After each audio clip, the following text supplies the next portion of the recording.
بسم اللہ الرحمن الرحیم۔ آج ہم صحیح بخاری کی حدیث نمبر 121 پڑھیں گے۔ حضرت جریر بن عبداللہ رضی اللہ تعالی عنہ سے روایت ہے کہ نبی کریم صلی اللہ علیہ وسلم نے حجۃ الوداع کے موقع پر ان سے فرمایا، لوگوں کو خاموش کراؤ۔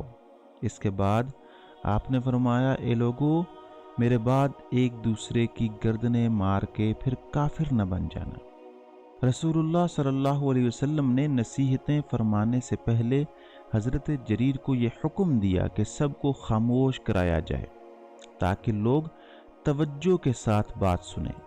یہی بات ہمیں یہ سبق دیتی ہے کہ شاگرد کا فرض ہے کہ استاد کی بات مکمل توجہ اور خاموشی کے ساتھ سنیں۔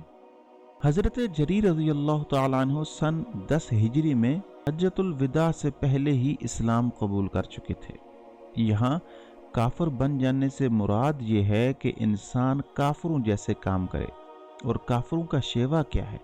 ناحق خون بہانا، ایک دوسرے کی جان لینا، جبکہ یہ کام کسی مسلمان کے شایان شان نہیں۔